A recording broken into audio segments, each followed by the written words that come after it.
Welcome to the Mac's Future Weekly Podcast. All Apple talk and no chit chat.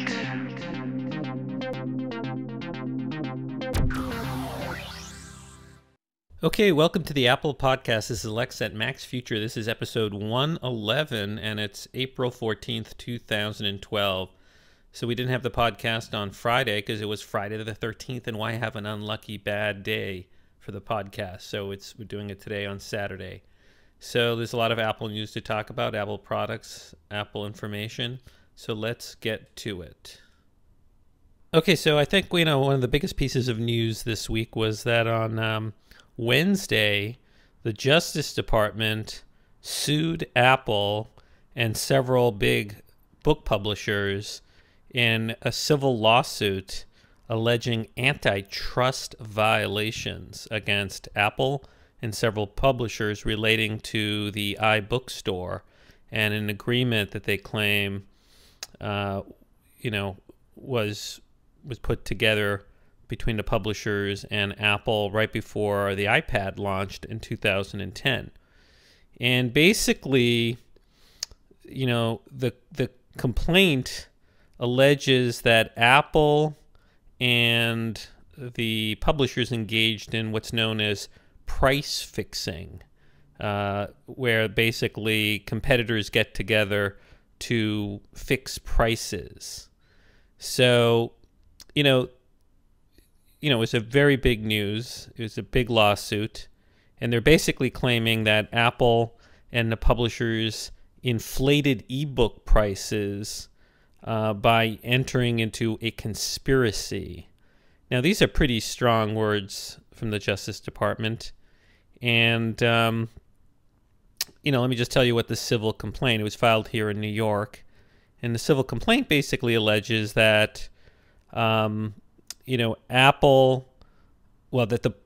basically told the publishers, like, you're unhappy with your current deal with Amazon. Now, Amazon dominates the ebook market, and traditional publishing has long been that the publishers sell the books at a wholesale price, and then the resellers can sell it whatever price they want. So, the bookstores can buy the books at a wholesale price from the publishers like MacMillan, and then set a price.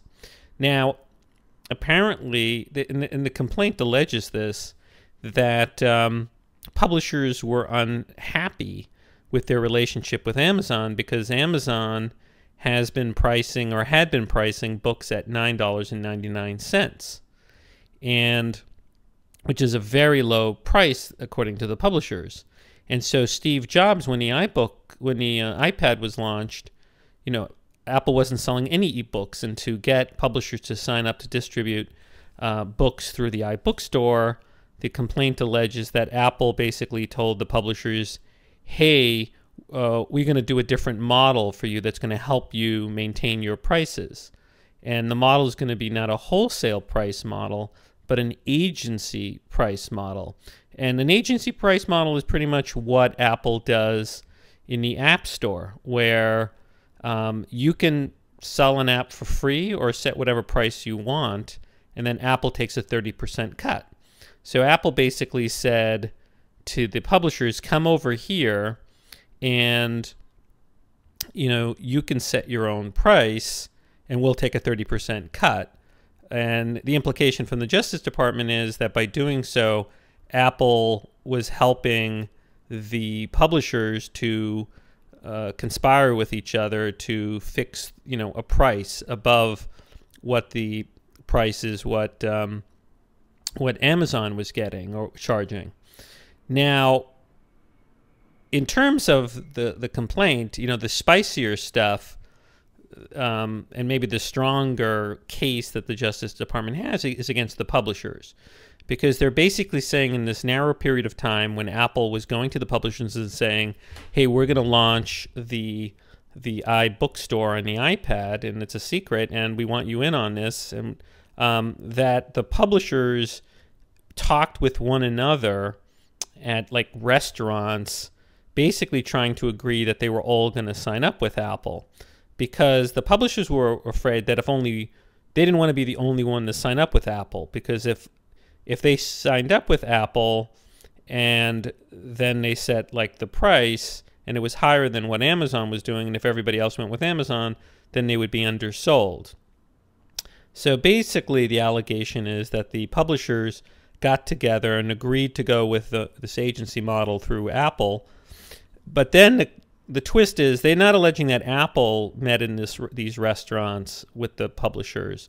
They're basically saying that Apple would confirm to each publisher that they're not going to be alone, that other publishers are signing up. And the Justice Department is claiming this is furthers a conspiracy by Apple together with the publishers. They also allege that Apple threw in something that also fixed the prices of ebooks, I guess.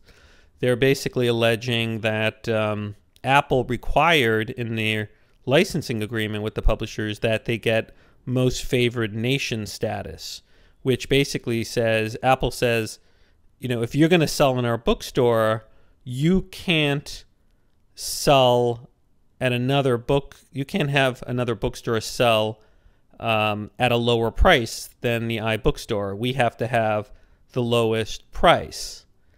Now, on its face, you would think, this helps consumers because Apple is trying to get the lowest price in the iBookstore for its books. But the Justice Department's claiming that this term then had the publishers fix the same price in other bookstores, saying that it's not pro-consumer, that it's anti-consumer, because then they forced other retailers to go to an agency model. And the complaint basically says that the publishers then went to Amazon and said, you have to switch to an agency model, which would mean that Amazon could no longer just price the books at whatever it wanted to at $9.99, but instead would have to price it at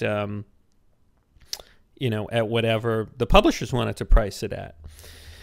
They also say that the Apple in its terms for the iBookstore said, look, we're going to have certain maximum prices for your books, and some categories of books, the maximum price is going to be lower than the others. For example, New York Times books, bestsellers lists, you're not going to sell them for more than a certain amount of money, more than, I forget what it was, like $14 or something like that. But the Justice Department is saying by setting maximum prices that publishers can charge, that they're essentially helping the publishers amongst each other to set a minimum price. So look, the bottom line is, Apple. So basically, they're saying this. I'm summing up what I think is the heart of the case, and against Apple and these publishers, and basically, some of the publishers simultaneously settled with the Justice Department and agreed not to do this agency model. And others are, like Apple, are going to fight the lawsuit. And, the Justice Department is seeking to undo these licensing agreements and instead have, have the booksellers go back to a wholesale model. Now, this is kind of controversial, and let me explain why. Now, the companies that the Justice Department are suing include Hachette Book Group, Inc., HarperCollins, Verla Gusbuch George von Holzenberg. I don't know, it's a German company. I guess they're MacMillan. It's owned by a German company, but it's called MacMillan. The Penguin Group and Simon & Schuster. The complaint in terms of price fixing, they don't say that the publishers got together and agreed that books would be sold for a certain price. What they do say is that they got together to confirm that they're going to go with Apple's type of business, which is an agency model, and that they would all sign up with this agency model with Apple. So they didn't meet and say, hey, we're going to agree to sell a book for $15 or $16. I mean, they do have them saying that they all were very unhappy with Amazon setting a $9.99 price for like a lot of the ebooks. And so basically said like Apple had the goal and the publishers to, help the publishers control prices above the $9.99 that Amazon was setting. So it says here in paragraph 5 of the complaint, to accomplish the goal of raising ebook prices and otherwise limiting retail competition for ebooks, Apple and publisher defendants jointly agreed to alter the business model governing the relationship between publishers and retailers. And look, I should say right here, I own Apple stock. Okay, so I'm an investor in Apple, and I have an interest in Apple not getting crushed by the government here. But that being said, I think it's fair for me to discuss this complaint. So it says here, so basically they're saying, look, Apple went to the publishers and said, we can help you break this thing that Amazon's doing, which is having a very low price, $9.99. And they're basically alleging that they this is from the complaint, paragraph 5, they therefore agreed jointly to replace the wholesale model for selling ebooks with an agency model. Under the agency model, publishers would take control of retail pricing by appointing retailers as agents who would have no power to alter the retail prices set by the publishers. As a result, the publisher could end price competition among retailers and raise the prices consumers pay for ebooks through adoption of identical pricing tiers. This change in business model would not have occurred without the conspiracy among the defendants, the complaint says. It goes on to say that Apple facilitated the publishers' defendants' collective effort to end retail price competition by coordinating their transition to an agency model across all retailers. Apple understood that its participation in this scheme would result in higher prices to consumers. And it quotes Steve Jobs as saying, quote, we'll go to an agency model where you set the price and we got our 30%. And yes, the consumer pays a little more, but that's what you want anyways, end quote. So basically, this to me is like what the heart of their evidence is, that, Apple's saying we're going to help you raise prices. We're going to help you set the prices so you control the prices, publishers. And then, and the complaint basically says they had meetings, the publishers among themselves. They didn't say that Apple joined those meetings. So anyways, what was Apple's reaction? Let's go to it. Okay, so one of the other defendants, MacMillan, a publishing house, issued a statement from its CEO on, I guess, his blog, a message from John Sargent. He wrote, Dear authors, illustrators, and agents, today the Department of Justice filed a lawsuit against MacMillan U.S. trade publishing operation, charging us with collusion in the implementation of the agency model for ebook pricing. The charge is civil, not criminal. Let me start by saying MacMillan did not act illegally. MacMillan did not collude. And it goes on to say that defending that, they didn't do anything wrong. It said, when MacMillan changed to the agency model, we did so knowing we would make less money on our ebook business. We made the change to support an open and competitive market for the future, and it worked. We still believe in that future, and we still believe the agency model is the only way to get there. He goes on to say, other publishers have chosen to settle. That is their decision to make. We have decided to fight this in court because others have settled. There may well be a preponderance of references to MacMillan and to me personally in the Justice Department's papers, often without regard to context. So be it. And then he goes on to say, I hope you will agree with our stance and with Scott Turow, the president of the Authors Guild, who stated, quote, the irony of this bites hard, our government may be on the verge of killing real competition in order to save the appearance of competition. This would be tragic for all of us who value books and the culture they support," end quote. So, at least one publisher, if not more, is going to fight this suit, it looks like. Now, according to MacRumors and some other sources, some legal experts suggest that the Justice Department is unlikely to win its antitrust suit against Apple. This is what MacRumors wrote on April 12th. It said, in the wake of yesterday's announcement that the U.S. Department of Justice has filed an antitrust suit against Apple and a number of book publishers over alleged price fixing, CNET notes that the government may have a hard time winning its case against Apple. And so MacRumors is quoting CNET, and CNET is quoting a guy named Jeffrey Mann, who teaches antitrust law at Lewis and Clark Law School in Oregon, and who runs the International Center for Law and Economics. He's quoted as saying, "It's a harder case against Apple than the publishers." And it goes on to say, one reason lies in the Justice Department's 36-page complaint, which recounts how publishers met over breakfast in a London hotel and dinners at Manhattan's posh Picholine restaurant, which boasts a best of award excellence. The key point is that Apple wasn't present. And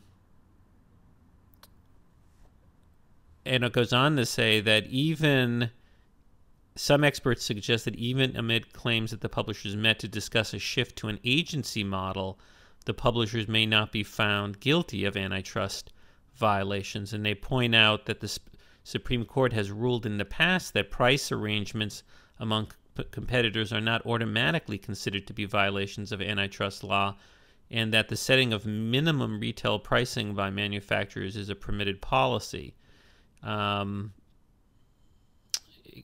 It goes on to say that some of the publishers have settled, but that Macmillan and Penguin are holding out along with Apple. And apparently several states have also filed their own actions against Apple, alleging overcharges of $100 million. So there are some issues here on whether or not Apple did violate the law or not. Now, one of the central aspects of antitrust law is that they don't want companies engaging in behavior that lessens competition and causes harm to consumers, by raising prices. So one of the things that people who are saying that Apple did nothing wrong here are pointing out is that, what is the market and what is competition? Because what Macmillan and the publishers are saying is that Amazon has been engaging in monopolistic anti-competitive behavior. And specifically, what's going on here is that Amazon has been dominating the ebook market. And I've seen percentages as high as at least over 50%. Amazon has at least 50% of the ebook market, if not more. Some people say like 90% or 80%. And basically the publishers, what they're upset about is that, they have other retail sellers like, the brick and mortar bookstores that we used to buy stuff in, like Borders, like the Barnes and Nobles. And if Amazon is buying the ebooks at a wholesale price and then selling them at a wholesale price, then how can anybody make a profit? And the thing is, we don't even know if Amazon's making a profit. And one concern is that Amazon is going around and really low pricing ebooks and then driving out other book resellers out of business. We've seen Borders go out of business, and all the booksellers are struggling. And one thing that kind of puzzled me in the complaint is paragraph 30 of the Justice Department's complaint. It says, when Amazon launched its Kindle device, it offered newly released and best-selling ebooks to consumers for $9.99.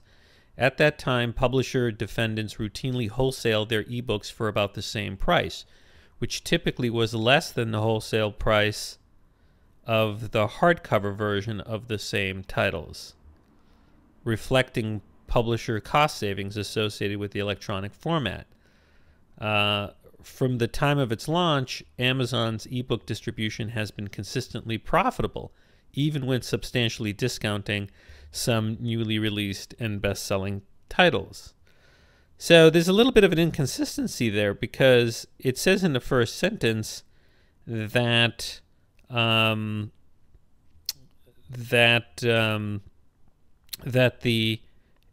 Amazon was getting these popular books at a wholesale price of $9.99 and then selling it for $9.99. Well, if Amazon's buying it for $9.99 and then selling it for $9.99, then Amazon's not making any profit on that sale. And since the wholesale price was below the bookseller's wholesale price, there's no way the booksellers could even match that, and they would lose business. But even the other ebook publishers, what ebook publisher can make a profit if Amazon is buying the wholesale books at $9.99 and selling at $9.99? And Amazon must have overhead, right? For selling the ebooks. It's got to, run the computers and do the customer service, and that has to cost something. So that paragraph suggests that for some of the books that Amazon's selling, it's actually losing money. So that's a real question, because if Amazon has monopoly power in selling ebooks, is it such a bad thing for Apple to create an alternative agency model that helps the booksellers wrestle some, power back to them? Because basically Amazon, under the wholesale model, dominates the selling of ebooks. So it's a weird situation, because it's not, what is the real threat to competition? Is it the publishers getting together and saying we're going to have an agency model? And what's interesting is they don't say, that they're going to agree to price certain things at the same amount. They basically say they're going to an agency model. So theoretically, any of the publishers could decide to have a special on their books and sell it for $9.99. They don't agree they're never going to sell a book for $9.99. They're basically agreeing to have an agency model that takes away the power of Amazon to set the price of the book. So I don't think this is so black and white from a antitrust point of view, because do we really want Amazon to have like a monopoly power over ebooks?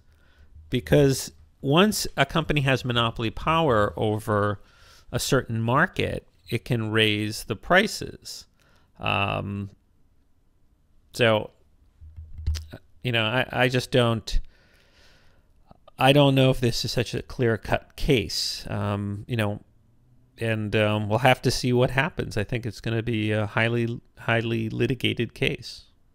Okay, so the other big bombshell, I would say, last week, which does affect Apple, is that Facebook bought Instagram, which is that app and that company, the app that allows you to take pictures, put filters on them and share them among other people who use Instagram, the application on the iPhone.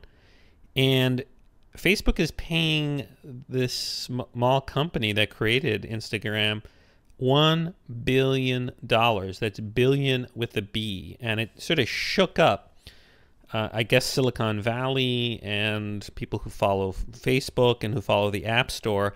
Because here's the wild thing about Instagram. Instagram has no revenue. It's a free app.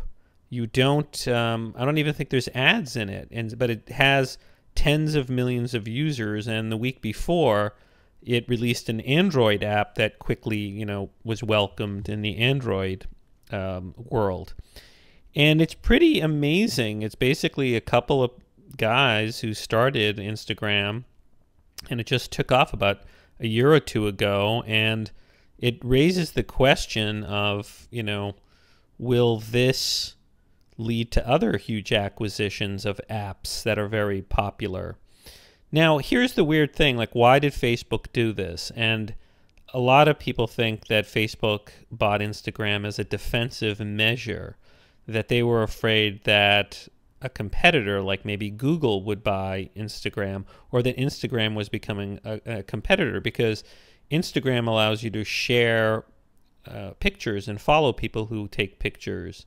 It's sort of like Flickr on the web, but Flickr doesn't have a great social sharing app. And so Facebook, which is also has a lot of pictures and a huge picture community, maybe felt threatened by this startup, Instagram.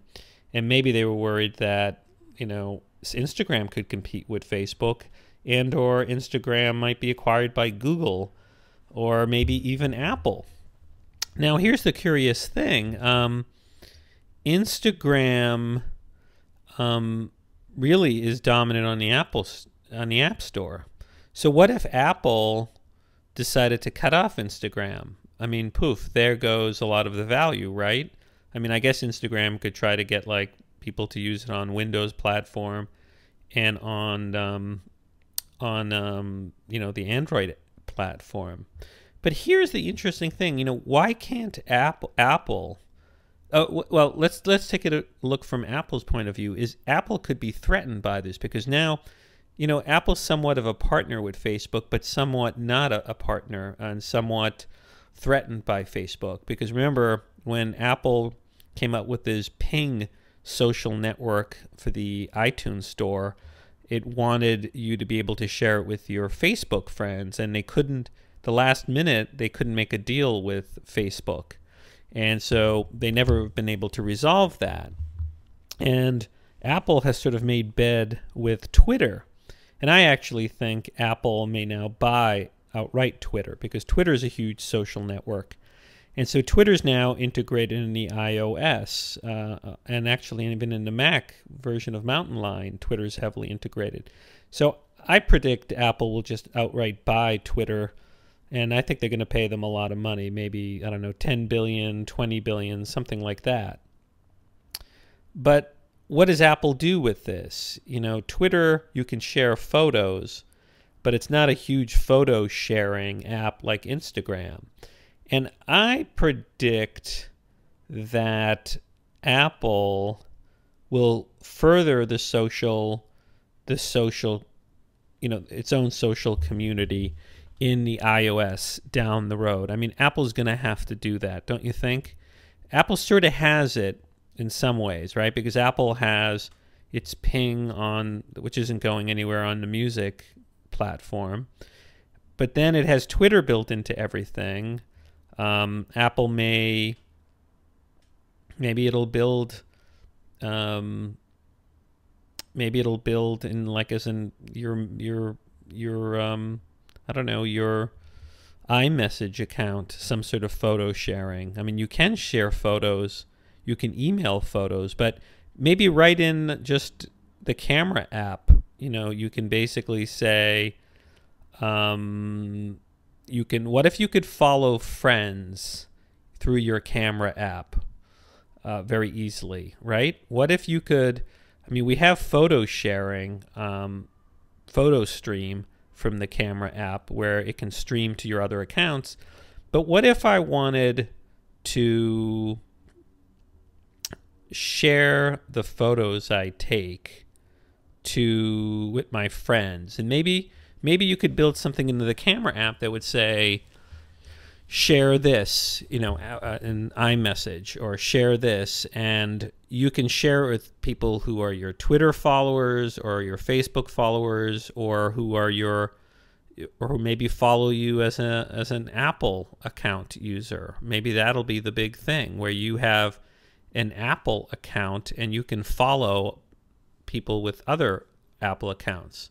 And so maybe you could do it so it's like Twitter, where anybody can follow you, or maybe like Facebook, where you have to accept a friend.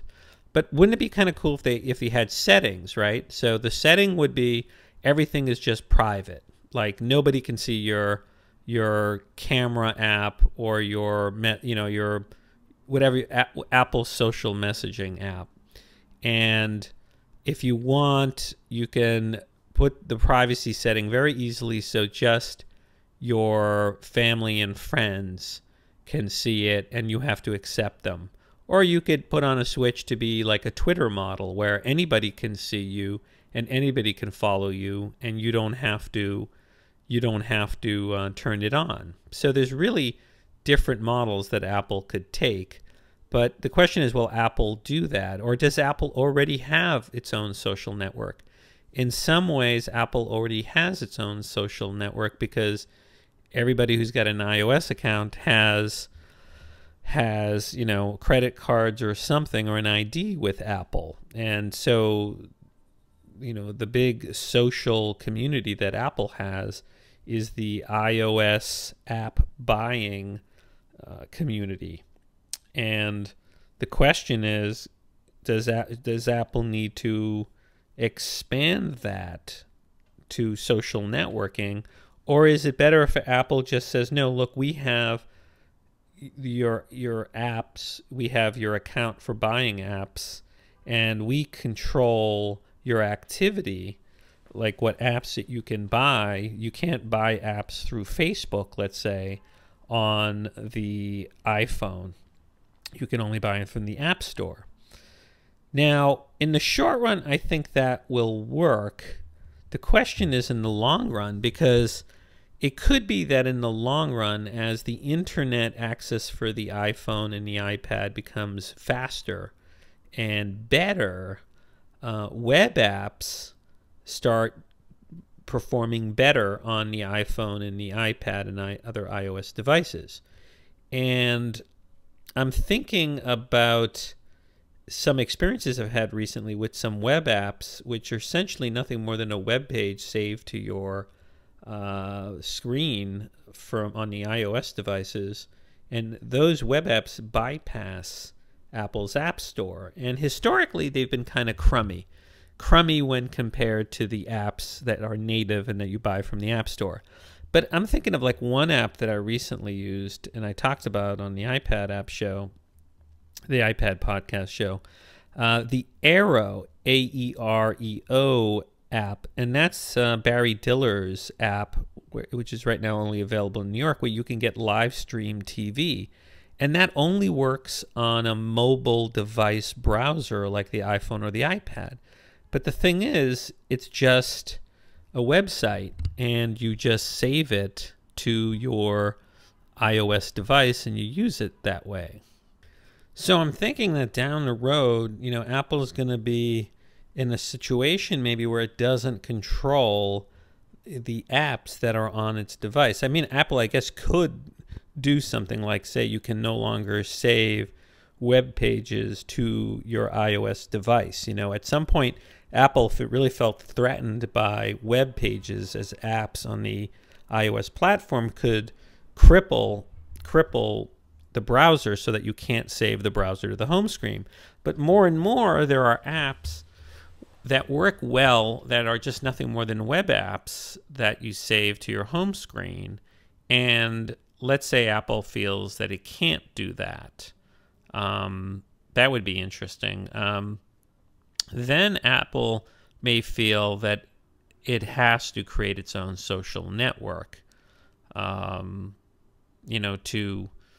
because here's why I think Apple might want to create its own social network. Because, let's say Facebook continues on this sort of juggernaut as a social network, and if Facebook comes out with its own Facebook device, like the Facebook phone, let's say it's some sort of fork of the Android phone, like that Amazon does. Like the Amazon does with the Android on Kindle Fire.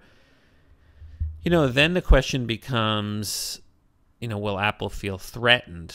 But this is much further down the line, because what's interesting here is a dance between all these companies, right? Because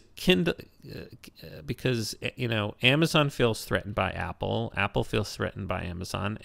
Apple feels threatened by Google. Google feels threatened by Apple. Microsoft feels threatened by all these companies.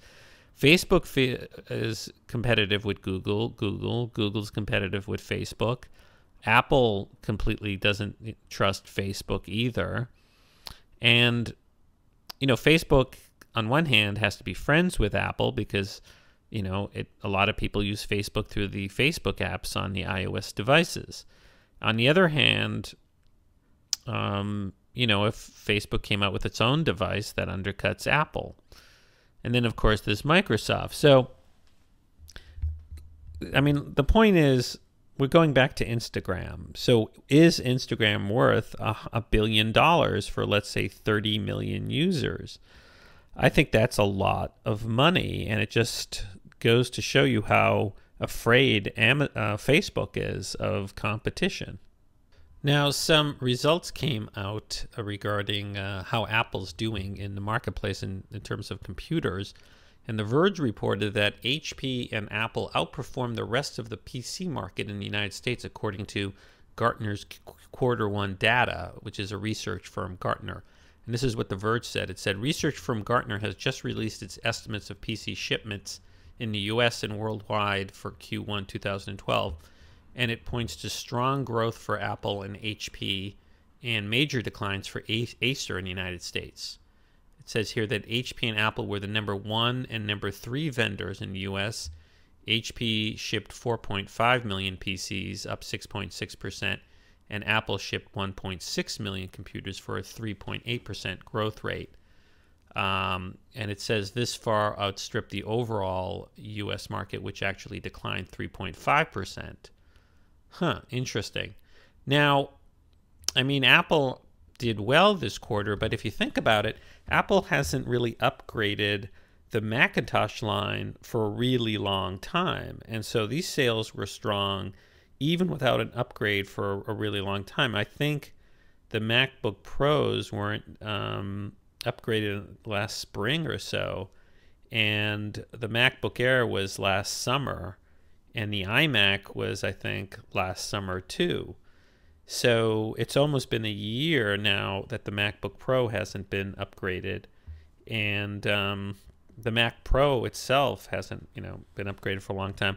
Apple's best-selling computers are the laptops, the MacBook Air line, and there's rumors that there's going to be new MacBook Airs coming out in the coming months, and supposedly Apple's going to have a 15-inch MacBook Air or a MacBook Air or a MacBook Pro that's sort of like a MacBook Air. But I think Apple's computer growth is going to be much greater once the new computers come out, because there's got to be a lot of people who are just sort of waiting around for upgrades. So the fact that Apple, was able to grow at 3.8% while not upgrading any of the computers in essentially like a year is a pretty good sign that Apple's doing well. Now, in the stock market, Apple's been doing really well. Its stock has been doing really well. At one point, Apple stock in the middle of the week passed $600 billion in valuation. In other words, the company was worth over $600 billion. And the AP News reported only one other company has ever been worth $600 billion, and that was Microsoft. At its highest level on December 30th, 1999, Microsoft's valuation was $619 billion. Now it's worth about $255 billion. So imagine that. Imagine if you had bought Microsoft stock in 1999. The company was worth $619 billion, and now it's worth less than half of that. It says here that General Electric came just short of reaching $600 billion valuation in August 2000. So in the middle of the week, Apple's stock price hit $644 in morning trading. But by the end of the week, I guess the whole stock market was sliding, and maybe the lawsuit against Apple also, set things back a bit.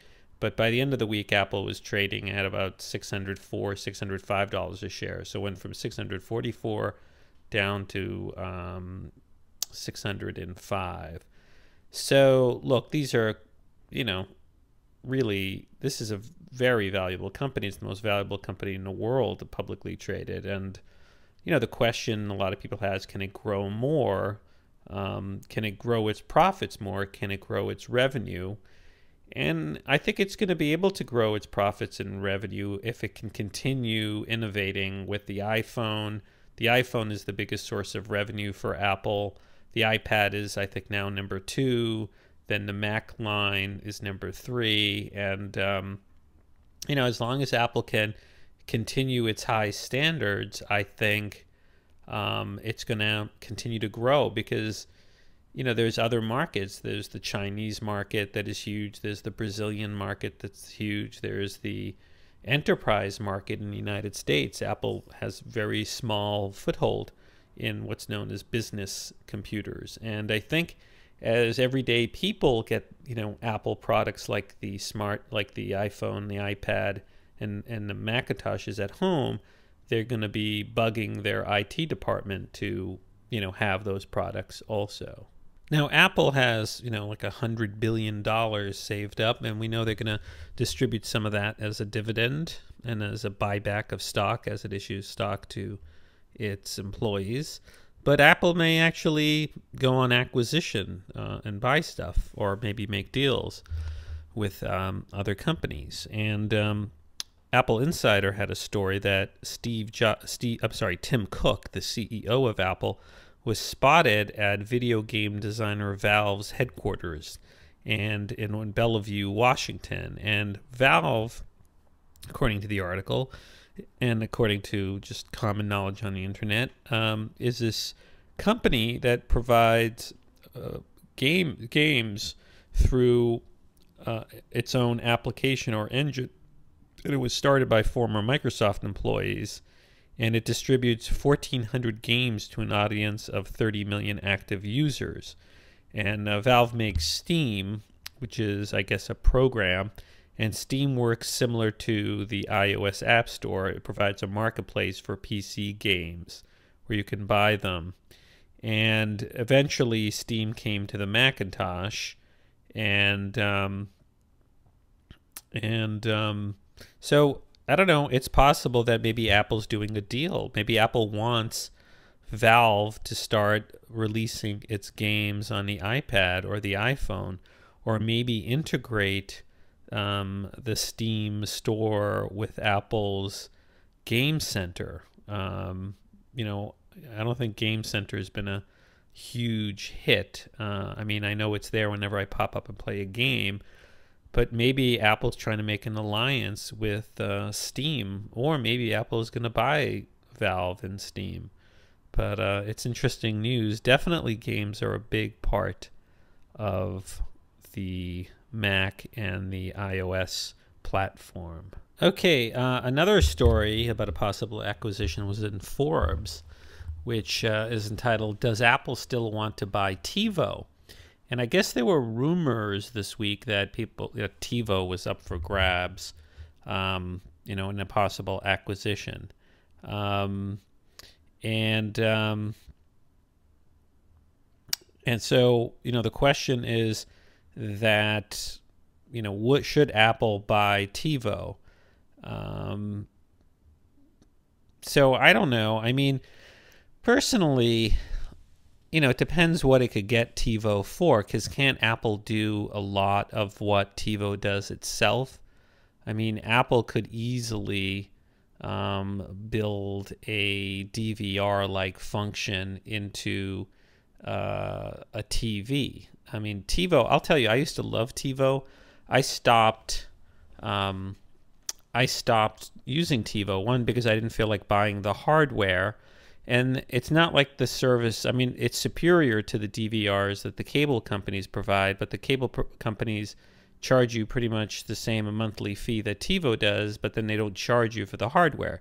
TiVo charges you several $100s for the hardware. And my only thing is, why would Apple go into the TiVo world? Because that's still the old-fashioned TV. Apple maybe would buy just the operating system, but that's like a Linux operating system. And frankly, TiVo's operating system hasn't really evolved greatly over the years. I think Apple has talent to create, if the future Apple TV, this integrated TV was going to do something with the the TV that you get from the cable company or over the airwaves and have a DVR function, I think Apple could design its own elegant interface to do that. Or it could buy some other company that has similar DVR-like features. There's Elgato, makes that thing where you connect to an iMac. You could connect the cable to an iMac and turn the iMac into a DVR. I could see Apple buying Elgato for, hardly anything, right? Elgato's not a big company. So I don't think Apple's going to buy TiVo. I just don't think it's worth the money. I think it's old technology. I think Apple can do it itself.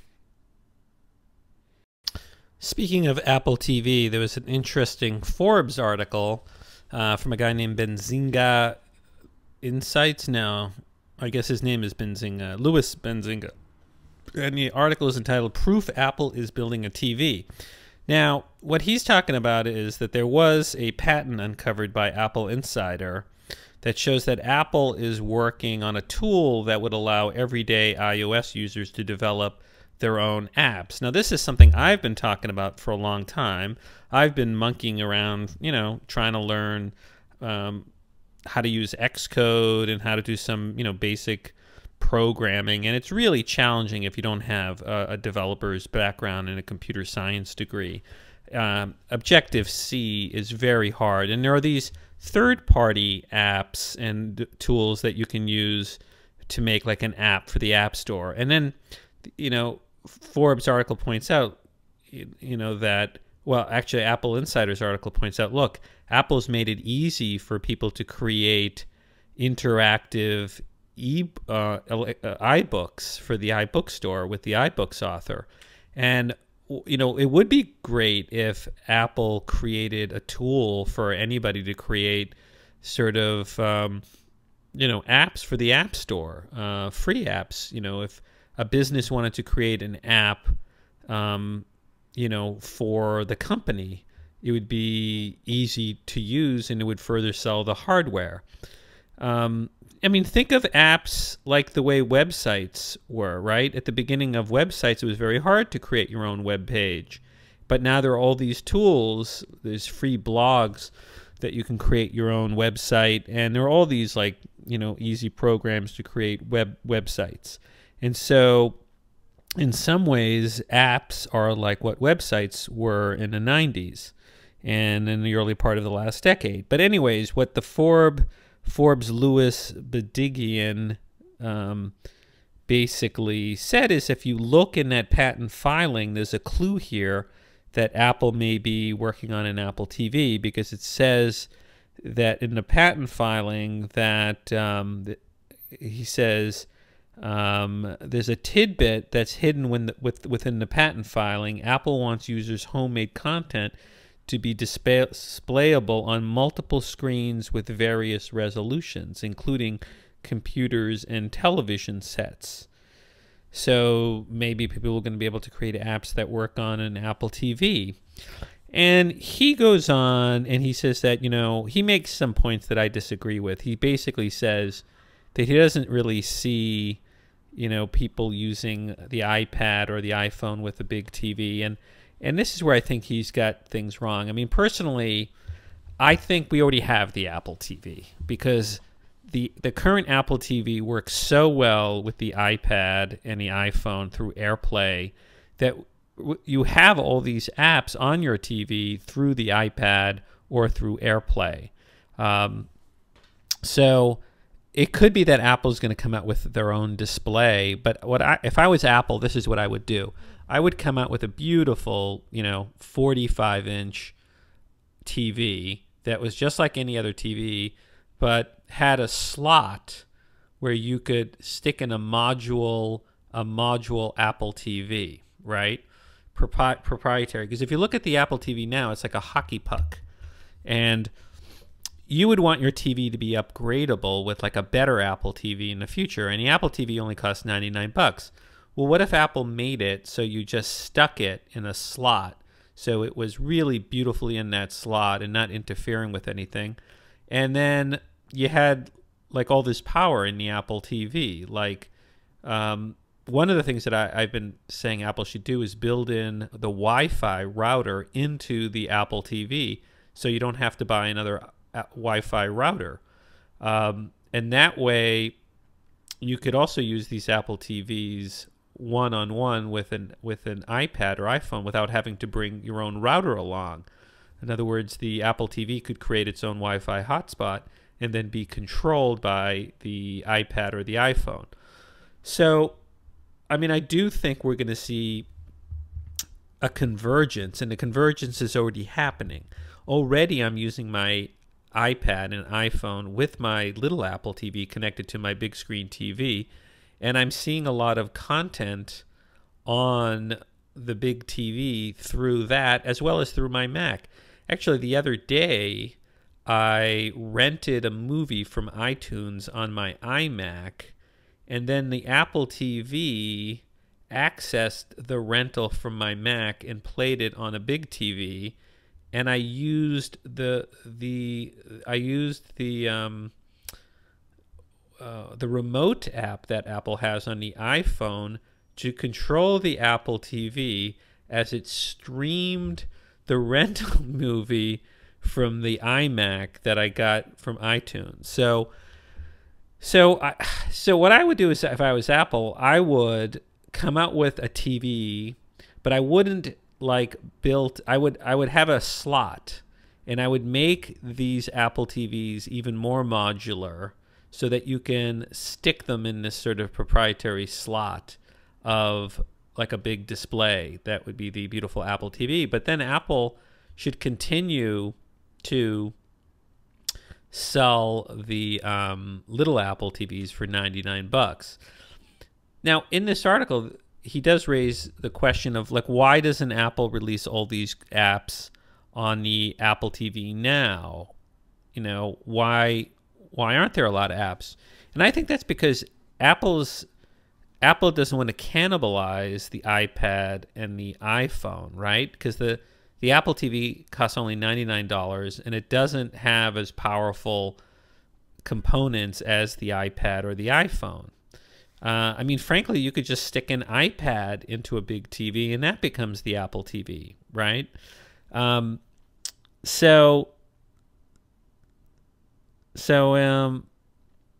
know, it's an interesting issue of what Apple's going to do with the Apple TV. I mean, I think Apple's going to evolve into having like a beautiful big TV where you just stick an Apple TV into it. Anyways, that's my thinking on it. Good news if you're an app developer who has in-app purchases. I don't know if you recall, but there's that company that's been suing developers called Lodsys. That's essentially a patent troll and claiming that developers who have in-app purchases in the iOS world in the App Store are violating a patent for in-app purchases. Now, Apple had licensed this in-app purchase thing, and Apple had been saying that, hasn't tried to intervene in the lawsuits that have been brought, saying, look, since we licensed it, anybody who's developing using our SDK and Xcode and selling in the App Store has rights to our license, and they don't have to get a separate license. And it applied to a court to intervene in the lawsuit, and the court, the judge, Texas District Judge Rodney Gilstrap, according to PC Magazine this week, said that Apple could insert itself into the cases filed by Lodsys, provided, quote, such intervention is limited to the issue of patent exhaustion and licensing, end quote, according to the patent blogger Florian Mueller. So that's helpful. It's going to be helpful to developers to have this 800-pound gorilla of Apple sort of helping the developers fight back against this nuisance lawsuit by Lodsys. Okay, so there's an interesting article in Bloomberg this week entitled Apple and the Revenge of the Phone Carriers, and it basically is an article sort of expanding on what a financial analyst said about Apple's future growth. And the analyst is Walter Piesick of a brokerage firm called BTIG, who basically cautioned about Apple's future profitability.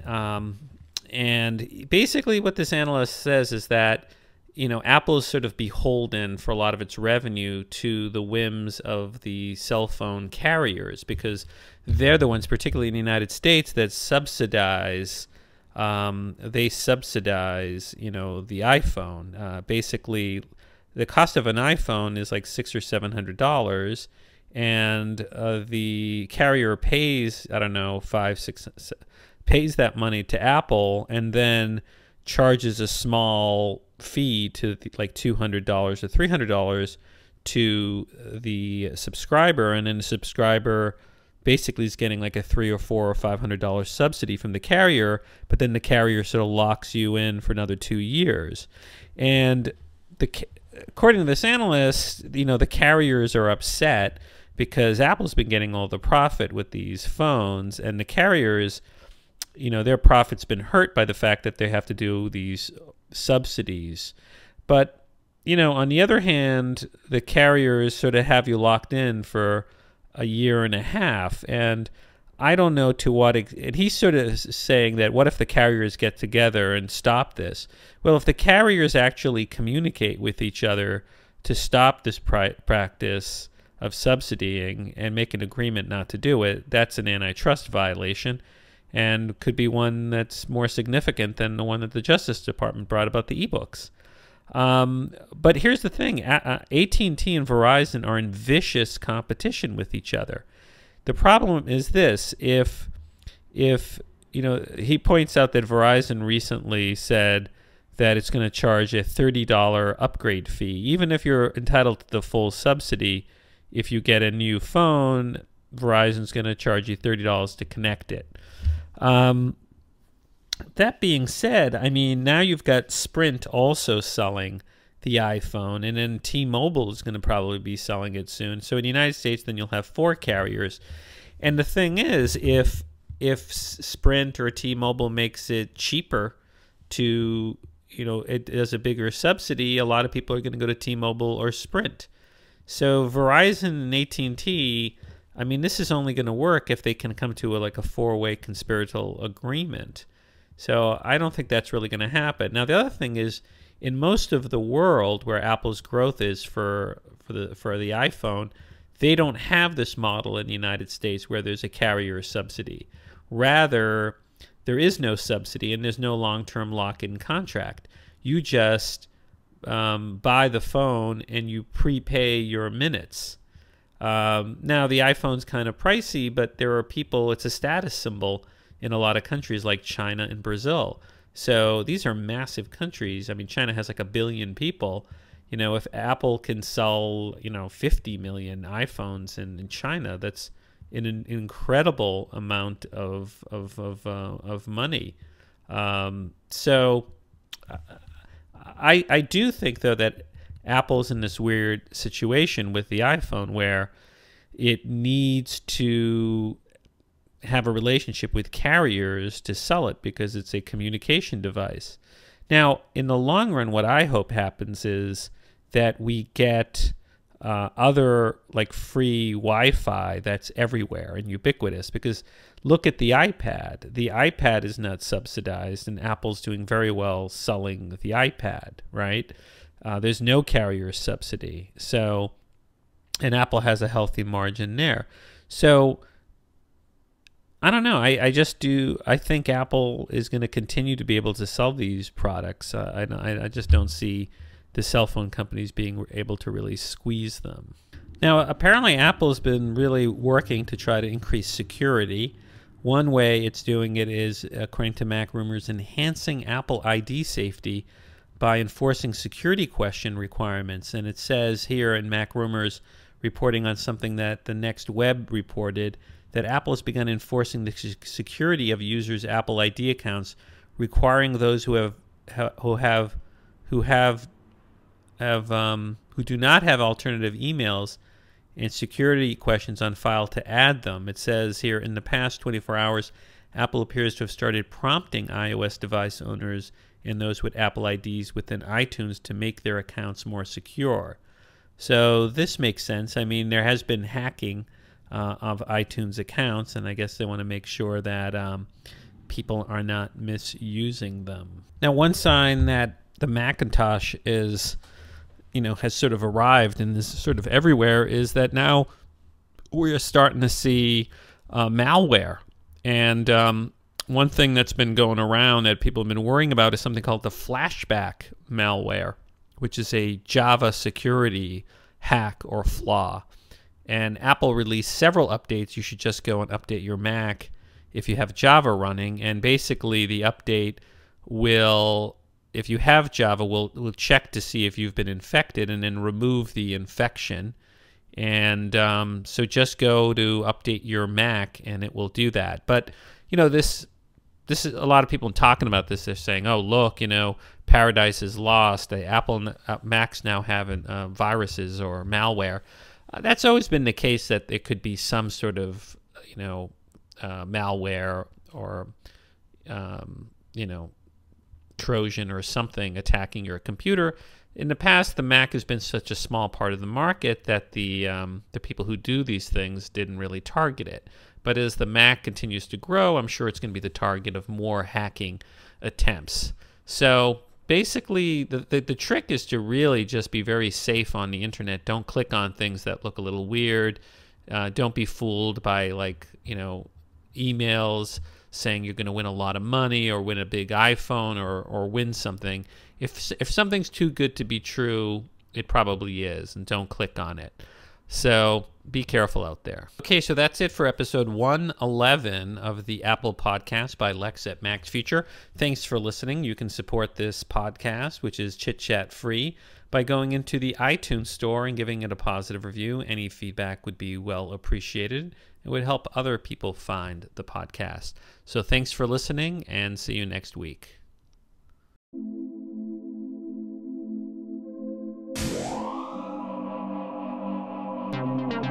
This has been a Mac's Future production.